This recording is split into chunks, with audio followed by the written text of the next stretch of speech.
So, first and foremost, sa sinabi po ni Senator Padilla, I won't ask na ipa-play na yung video, but quite exhaustive yung sinabi ni NBI Director about the Southeast Asian Games. So, if the intention was to have a chilling effect, we already have that chilling effect. May 11, hinabol dito sa session hall na to ng mga ahente ng NBI si Senator Bato.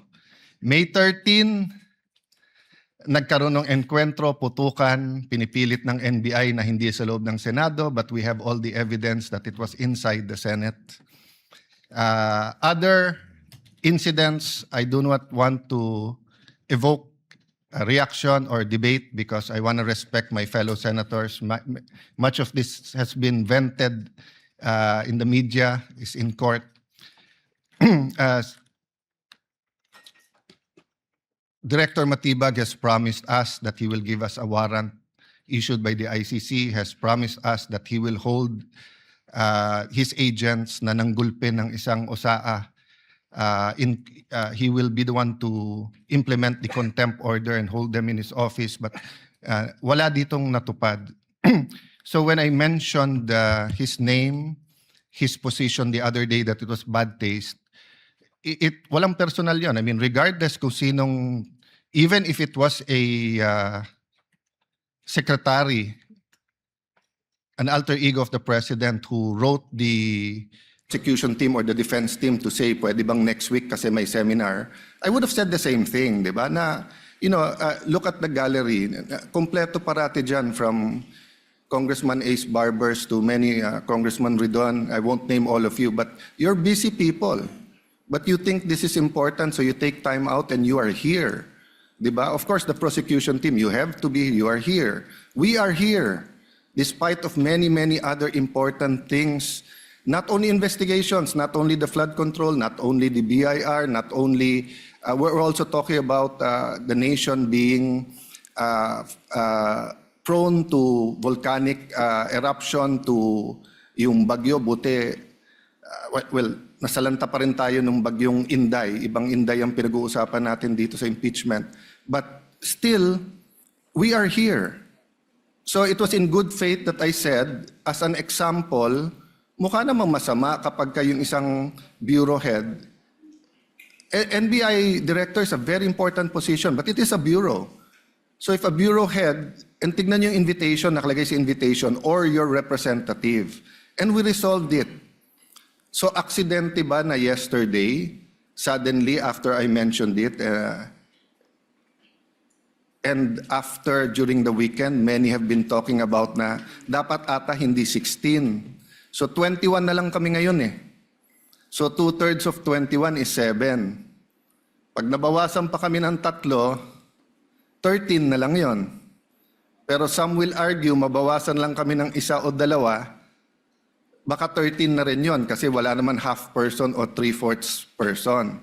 So all of these issues are valid. Question, the chilling effect is there, but am I intimidated? Wala na akong choice. Ilalabang ko na to, gagawin ko yun ang dapat kong gawin. Bumaliktad man yung sitwasyon, si President Marcos ang ini-impeach and I felt a certain way, ilalabang ko rin. Chief Justice man ang i-impeach, ilalabang ko rin. But for the record, Mr. President, go ahead and investigate. First of all, that's been investigated many, many times. COA, I'm not sure. I think the Office of the Ombudsman, ang nag-file pa ata, Chief of Staff mo eh. Senator Rob, I'm not sure, but parang may kaso na nun. Senator Drilon quizzed us here. I was Speaker of the House, but I chose to appear before the Senate to be able to answer all of those questions directly. The SEA Games, paulit-ulit yan. Biktima na ng speakership ng 2019 yan. Nahuli namin yung PR na sinabi kikiam, pinakain daw mga Muslim ng baboy, when it was chicken longganisa na pinakain, pero nasiraan na tayo sa Malaysia, Indonesia. The SEA Games gave us so much honor. So far, it is still the biggest SEA Games in history. Many of our athletes launched their career, even going to gold medals in the Olympics. Our athletic and our Yung aquatic natin center in Clark is one of the best in the world. Ang nagsabi nito, yung Israeli coach ng isang foreign team doon. But go ahead if you want to investigate. But I just want to put on record, mukhang misfire. Bakit? Yung sinasabi niyang infrastructure na walang bidding, first of all, the procurement law has many modes of procurement. So don't make it appear sa public na just because walang bidding, may anomalya na to. Okay. Secondly, bakit ko sinabing misfire?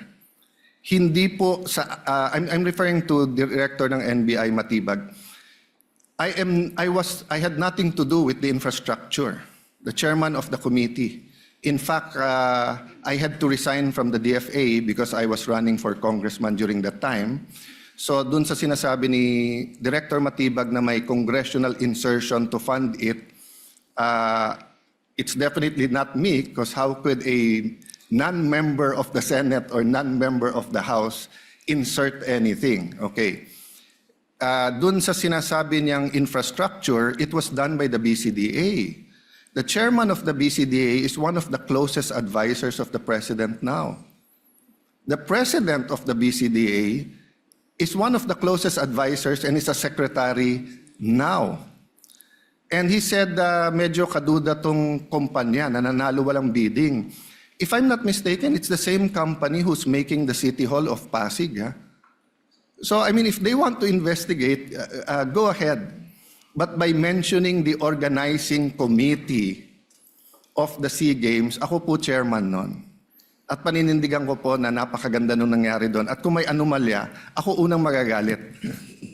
So, go ahead. But my point, Mr. Chairman, honorable members of the court, sa prosecution, to be fair sa prosecution at marami akong kaibigan, I've never felt any intimidation from any of you. I mean, you've continued to be either friends or for those who are former friends but friends. I mean, I don't know if nagkamali lang ako but on the first day, I nodded ng konti kay Senator De Lima. Gumanon din siya, hindi ko alam kung acknowledge because we were friends once upon a time and this is a court. We owe it to each other to be professional, di ba? So wag tayong pumayag na someone like Director Matibag would do that. My point, Mr. President, Mr. Presiding Officer, he could have not announced it and investigated. Imbestigahan mo, tingin mo may mali, imbestigahan mo. But it is unfair to me and unfair to the court that kung kailan siya patatawag siya sa Monday, intimidate mo ako, hindi kita tatanungin sa Monday dahil mag-a-announce ka na iimbestigahan mo. Tapos sasabihin mo may insertion, tapos sasabihin mo hindi liquidated po lahat yun. So, let me talk of unfairness. Hindi ba unfair? Kung ako, babalik na rin ko, sasabihin ko, inimbestigahan ko na rin kahapon Ang sabi sa akin, mainit ang ulo ni Director Matibag kasi may contractor na daw yung binigay na lupa para sa NBI at gusto niya sarili niyang contractor. Or would that be fair to him? No. It would be a marites accusation. So that's the same thing he announced yesterday. A marites accusation towards me that affects this court because I am now a senator judge. So I hope this is the last time that I'm going to have to speak about this. But definitely we've been speaking about this, binabawasan talaga kami.